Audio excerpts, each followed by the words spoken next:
I remember, there is a Muslim, her name is Mimi Hijab. She said that when you go to heaven, when Adam was in heaven, he was 60 meters tall. Then something happened. References Adam alayhi salam, a prophet of Islam, as being 60 cubits tall, which is like 27 meters. And they say this is unbelievable and impossible. But before we get to this hadith, let's talk about the Islamic stance on the theory of evolution. Generally speaking, talking about the theory of evolution, Muslims don't have an issue, or shouldn't really have an issue, with speciation, adaptation, or even evolution of animals, because we believe that there's nothing explicit in the Quran one way or the other. And I actually done a podcast with Abdullah al-Ujairi. He did a broadcast with Abdullah al-Ujairi. And who is Abdullah al-Ujairi? He don't have high school. High school from Saudi Arabia is equal to no school in anywhere in the world. Okay, what Abdullah al-Ujairi say? Sheikh Abdullah al-Ujairi is a prominent figure in Saudi Arabia who researches these matters and well published in this field. In my discussion with him, this was his opinion. So, which is quite frankly like 99.9%, if we look at it from a mass perspective, really 99.9% of the theory.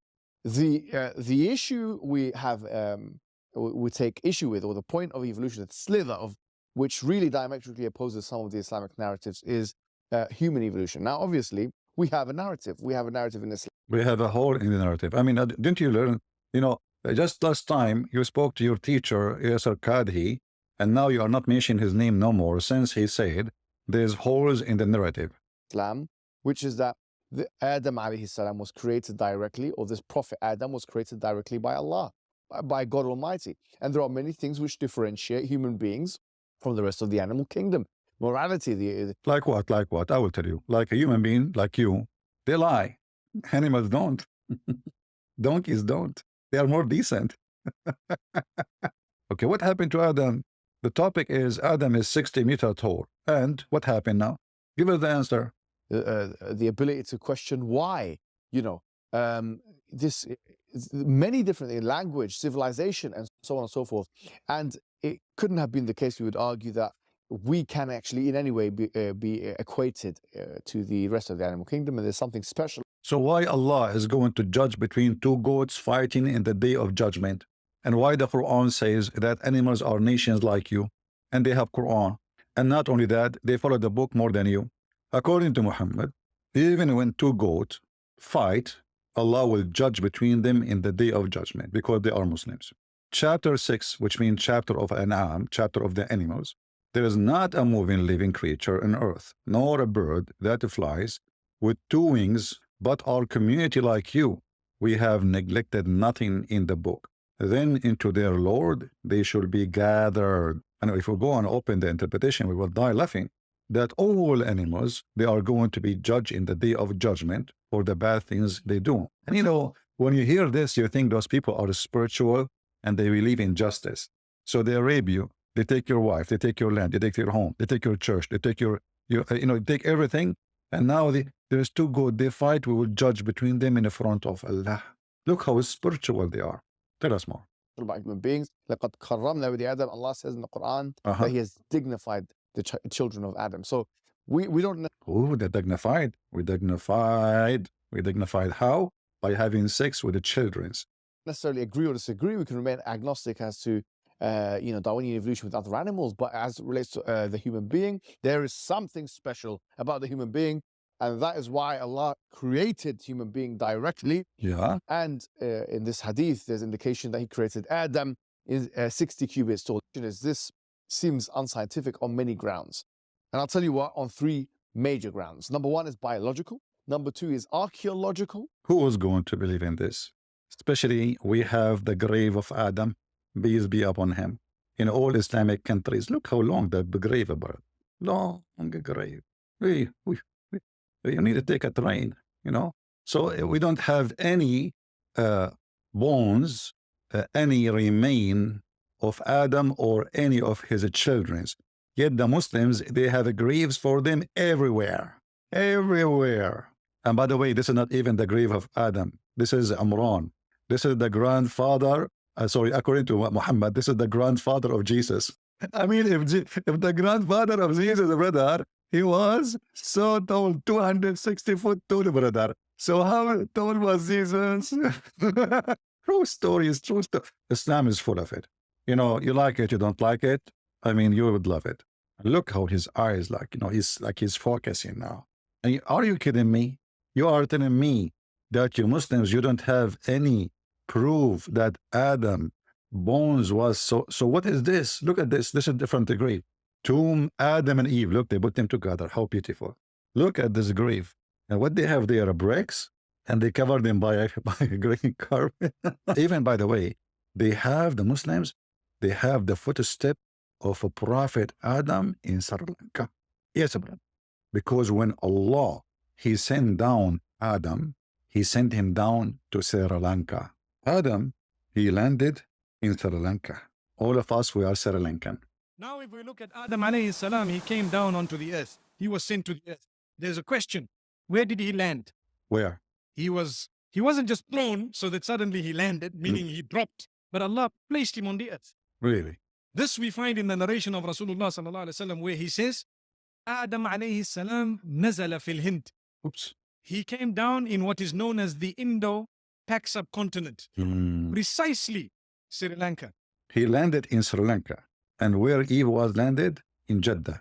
A mount there known as Adam's Peak. That this picture, which the Muslim claim it is the footstep of Adam, the unique about it, that it's proof that Adam have only one foot.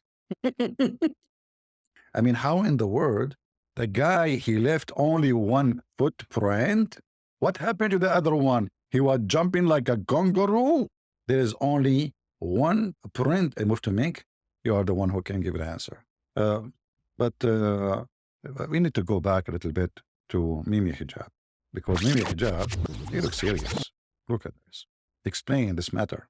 He's working so hard to duct tape his prophet, and he is out of duct tape as the rest of the Muslims. And when a story is very much embarrassing, they say the story is da'if, which means we don't accept it, even though it's written in their book, written by them, preserved by them, transmitted by them. But today, and it was accepted by them all those centuries, but today, in order to learn away from something embarrassing, they say is da'if, but even da'if is accepted. But anyway, Mimi Hijab, where do we stop? And or paleontological, we could say as well, from a fossil record perspective. Yeah. And number three, looking at the kind of disparity in sizes, if we do assume that there was a human being of such great magnitude in terms of size, how can we explain the fact that human beings are like, give or take, 6 foot tall, give or take, half a meter or whatever it may be, or more, right? But how can you explain this huge disparity in the fact that you're saying that you believe in Adam, who's 27 meters tall, and a human being now, which is, typically anything between 5'5" to 6'5", and obviously that's part of the hadith. It talks about that Allah created Adam 60 cubits tall, and in terms of hadith, there are some narrations which don't mention this 60 cubits. And there are some narrations that do mention the 60 cubits. But we don't say that just because there are some narrations that don't mention the 60 cubits, that the narrations that do mention the 60 cubits are erroneous. That makes no sense. I mean, this is the religion of sense of humor, at least. The prophet, he went to the heaven in the top of a flying donkey, and nobody saw him and nobody witnessed him, and not even his wife. Even his wife, she said, his body was here. It makes sense. And when they asked him, Muhammad, describe for us Jerusalem. You said he went to Jerusalem, right? He started describing, and you will see in the hadith says, many they left Islam after he started describing, because all the description for Jerusalem, it turned to be false. Even the most close person to Muhammad, he said, suspicion came to my heart when I heard this. But go more. Tell us more. Yeah, don't talk about the lizard, please. The lizard who tried to burn Abraham, it makes a lot of sense. You Muslims are people who believe only in things make sense. I mean, the lizard is blowing wind at Abraham to burn him. Look at him. He looked like a dragon. Dangerous creature. Yeah, Mr. Sense of a humor. Go ahead. I've attempted to argue that this means that this should be disbanded. No, it doesn't mean that's not how the hadith science works. So that's the first thing. Other people say the second part of the hadith, which talks about لم يزل الخلق ينقص حتى الآن, that the creation is is becoming smaller and smaller until now. They found it problematic because Ibn Hajar himself, he mentions, how could it be the case that this is happening, right? And we can see Ad and Thamud's kind of indwellings, the archaeological remnants of their indwellings, and we can see that their houses and the doors and so on were not so tall. And he assumed, and without, by the way, nas and evidence, that Ad and Thamud were closer to Adam than they were to us human beings. And obviously, the only real evidence we have anything between Nuh and Adam alayhi salam is there's no evidence. I mean, there's only The only evidence we have is no evidence. Like, hello? Yes? Can I talk to the evidence department? Yes. Evidence department, how many evidence we have? Sir, we are in the evidence department, we have no evidence. Oh, okay, so why you call it evidence department? Because we don't have evidence. But if you don't have evidence, why you are the department of evidence? Sir, what is my language you don't understand? We are the evidence department because we have no evidence. Okay, I get it, but why you call yourself evidence department if you don't have any? Okay, let me explain to you.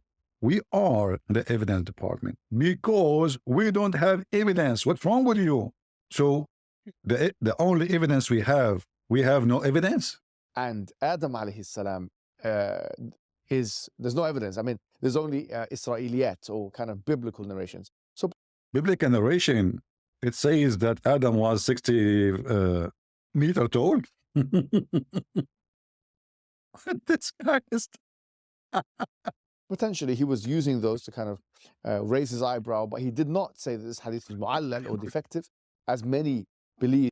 He was raising eyebrows. The scholars, they can't even trust their books. He was raising eyebrows. So when something looks so stupid, what we do? Very simple. Raise your eyebrows. That he did. Now, because of nas reasons or content reasons. Mm. Going now forward to answering the contentions, there are variations of this hadith which refer to fis sama, okay, that this was in the heaven. Not heaven as in Jannah, but fis sama. Now, obviously, if you look at the Quranic cosmology. Guys, not in Jannah, fis sama. Mimi, it's not your lucky day. Let us go to the Quran. People would die laughing at your stupidity. So Adam, he was in the sky, not in Jannah. Oh boy. So those verses say what? As an example, not limited. Huh? Oh, Adam, live and your wife in the Jannah. According to you, Adam was 60 meters tall, not in Jannah. This is the Muslim translation, says paradise. Yeah, it says Jannah anyway. So as you see, this potato, he claimed to have knowledge and he's going to refute and answer. Cosmology, heaven, al-Jannah, is above. Okay, because obviously we know that the Prophet was taken there in the Isra al-Mi'raj. Adam was in the sky. When the stupid, he should know that there is tons of verses in the Quran saying that Adam specifically was in Jannah. So it could be the case that this height and this mega size of 27 meters is specific to Jannah. And there's nothing wrong linguistically in believing that. Okay. Because obviously we believe that Adam alayhi salam, he started his journey, yes, in heaven. I mean, we have a whole narrative where he was in a completely different... Okay, now he is fixated. So he was in heaven now. Okay. So why you are saying that it was in the sky? What happened in the sky? Place. And then Allah, he sent him down to the earth. Okay. He sent him down to the earth. Yes, he's created from the elements of the earth, but he was in many ways an extraterrestrial because he came from a completely different dimension and he came to this earth. Now, in that transition period, could he have shrunk? That make an explanation. It's very possible that he shrunk. And actually, this is explained to us why Mufti Ming saying that when you go to heaven, you will be 60 meters tall. You will be expanded again. That now we have a full image. So you get out, you shrunk. You get in, you get bigger. We expand. How beautiful.